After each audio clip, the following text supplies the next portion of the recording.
Hello everybody and welcome to UFOs around the world. So today's video is about alien bodies.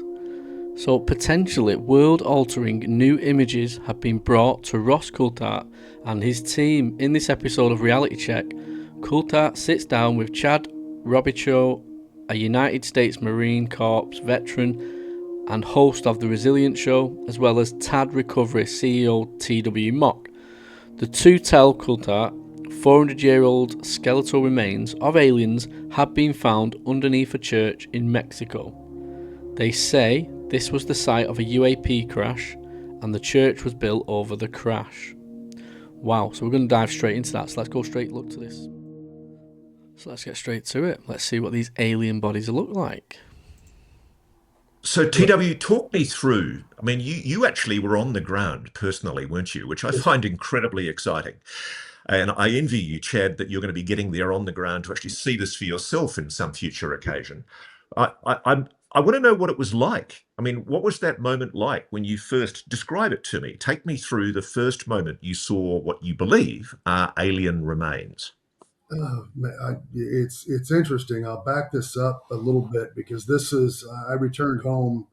I want to say 3 to 4 days before my 20-year vow renewal with my wife, which was interesting because I remember my mental capacity at that time was absolutely strained on the ground in Mexico. But subsequently, when the engagement happened, I questioned. I remember this vividly in my head, and just simply saying, "What am I looking at?" Because I couldn't even comprehend it.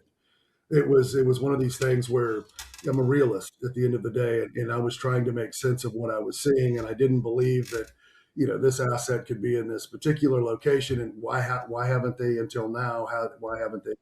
What am I doing there? All the things, right? It's way above my pay grade. I knew that I had outpunted the coverage, as they say, on this one. Okay, so we've got an image that we've put up here of what appear to be two skeletal remains. They're clearly not human. If The first thing I think of when I seen that face then, let's go back. Outpunted the coverage, as they say, on this one. Okay, so we've got an image that we've put up here of what appear to be two Is those skeletal. them little turtle things that you get in the Mario games, the ones you have to jump on the reds, pop them, and then pop the shell out. That's what they look like. Remains. They're clearly not human. If we believe what you've been told about these remains, they date right back to the 1600s. Correct. Wow. Talk me through what we're looking at here. They appear to be non-human. Talk me through what you're looking at. I moved. Look at the teeth there on that. Maybe look at that.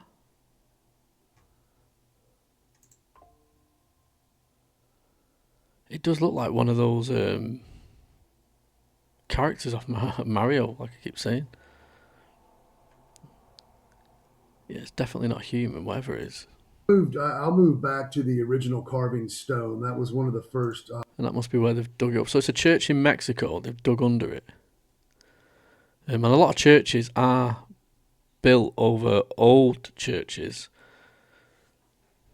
Objects that was identified, and that particular stone had a reference of two skeletal looking beings, and one was stabbing the other on this stone, and then that stone was actually date stamped back in the 1632-34 range. Then that leads me to the skeletal remains that were found secondarily, and then you put that. The only thing I will say is that like the arms there, and they just look too broad for the actual. They look too big for the size of the being. Anyone else think that? They don't look like the correct bones for that. Is it all just been put together? I don't know. It looks odd. It looks like one of those cartoon characters. And I go back to this because it was carved in stone. It resembles the artifacts that I found as skeletal remains, and then subsequently, anyway, I was trying to process all of the. So that's pretty much all I can say on it, really. There is an hour and 35 minutes of the interview. They go into other little bits of stuff, but the main thing is the images there. They are interesting. They're very interesting. It'll be interesting to see what happens when they get tested. But there is something else I want to get into as well. There has also been more people speaking about the huge UFO that had a building built over it. And on a show yesterday, Eric Burlison and Stephen Greer spoke about this huge UFO. So I'm going to play that clip for you as well as this. So let's go. Burlison, who sits on the Congressional Oversight Committee investigating UAPs and is trying to get permission to visit this alleged site, is with us alongside the founder of the Disclosure Project, Dr. Stephen Greer. It's great to have you both here. Congressman, what do we know about what this thing really is? I don't know that I have any hard evidence of what it really is. I've had allegations from both inside and outside of the federal government that there is this object that exists in another country. I'm not going to mention the country because I've heard of it inside of a closed setting, and I want to protect my classification level. But others may say that. I can tell you that it's not in the facility that's been widely reported in the news. So is he saying it's not in South Korea then, the one that he's heard about? Because that's the only one that's been rumoured to have been housing a UFO, the one in South Korea, which is the one Stephen Greer alluded to. But I have been receiving reports both inside and outside of people that have worked in the federal government that there is the potential that this exists. Okay. Dr. Greer, you have said publicly that this is outside Seoul, South Korea. Is that accurate? Yep. One of them. Now, remember, I have debriefed almost 800 whistleblowers who've had direct involvement with this. One of them was with the Pentagon for about 8 years as a very senior investigator and had baseline clearance across 18 black project, unacknowledged. So one of them. So this is one of them that's too big to move. There's multiple ones that can't be moved.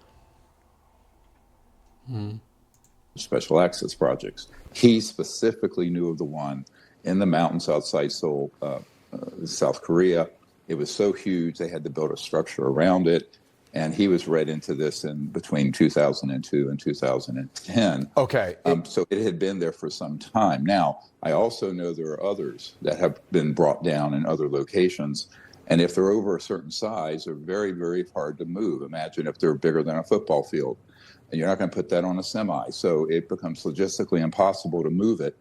And then in the United States, we know where there are some others, such as near Fort Sill, Oklahoma. There's a smaller one. They built a SCIF, a facility around that one. We have its location. So I know that the congressman can speak, to what he's limited, but because I'm a private citizen, I can discuss these. Congressman, are you referring to the location in South Korea? I can't be specific to that location. But there are wide reports. I would say that's a no. I would say that he's not agreeing with Stephen Greer. The location he knows is totally different to the one he's giving. That's my opinion. What I can say is that I've seen articles that have pointed to a specific building, and from what I've been told, that is not the facility. Wait, can you explain why we can't? You're trying to get permission, I assume, from. Right, so it's definitely the one that's in Seoul is the one he's ruling out, the big circular building thing. I'll add the image here, so just in case you don't know which one it is. So it's not there then. Doesn't mean it's not in Seoul, because there was another rumour that it was in the airport, underneath the airport in Seoul.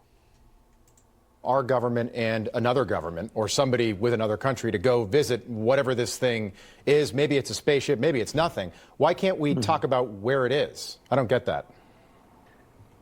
Again, because of the information was gathered inside of a classified setting on my behalf.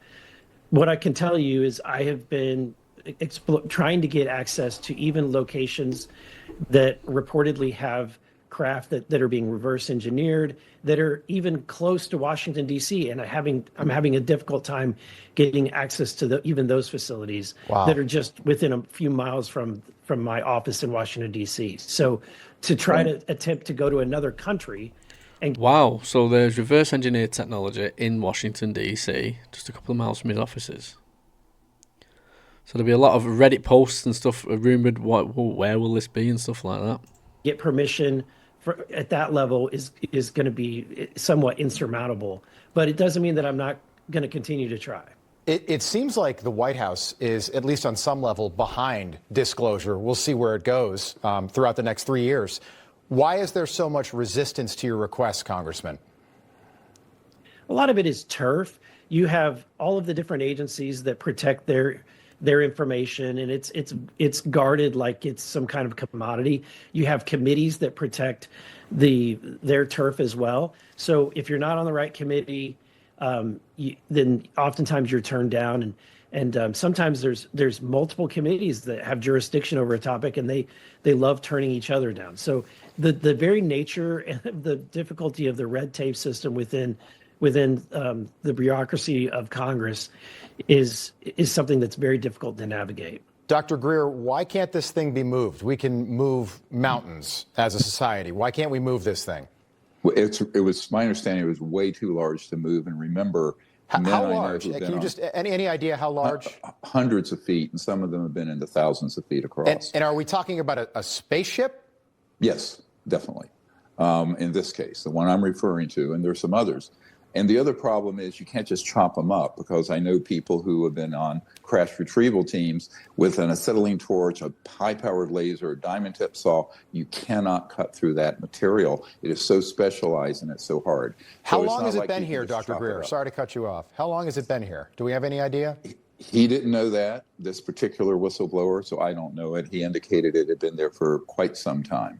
Congressman, if you are able to visit this spaceship, what do you do with that information when you get back?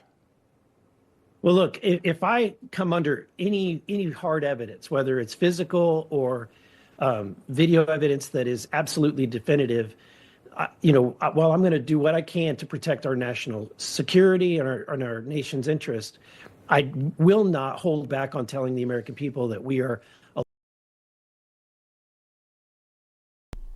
Well, that's good that he's actually going to tell people. Hopefully, sticks to his word if he sees things. But so this video, it's only a short video going into recent findings of alien bodies underneath a church, and we're looking at potential archaeological findings of crafts. It would make sense if we're going to find archaeological findings with crafts, we're going to find archaeological findings with bodies. And it looks like we're finding it. We're doing that now. We're finding things under the pyramids which need to be disclosed. We've got these bodies that are being found. We've had the ones that are in Peru that are being spoken about with other islands. Apparently these alien ultra-terrestrial beings are still alive. And we're hearing of multiple places now where, well, it's supposed to be one, but now Stephen Greer is saying there's multiple UFOs that can't be moved because they're too big, because they can't be cut through and stuff like that, because they are supposed to be made in one, is it subatomic levels or something, how they put them together. It's just insane. And the fact that some of them are in Washington as well. Hopefully he gets to go there, and he gets to go in there, and I just can't see it. I just can't see them. I just think some massive distraction is going to happen, and I think we're seeing it at the minute with Iran. I think we're going to see something huge happen. We're going to be taken into war for the next 2 or 3 years. And it's just going to distract everyone. That's going to be the focus. War. At the minute it's Epstein, and then it'll be war, and then fuck knows another virus, and that's what it'll be. So that's it for today's video. It's just a short one going on about the bodies that have been found. The links will be in the description so you can watch the full interview on Ross Coulthart's NewsNation. And the link for this will be in. There's a couple of minutes left of it as well, if you want to go and watch the rest of that. As always, keep your eyes to the skies, as the next story could be yours. Good night, God bless, and I will see you on the next one.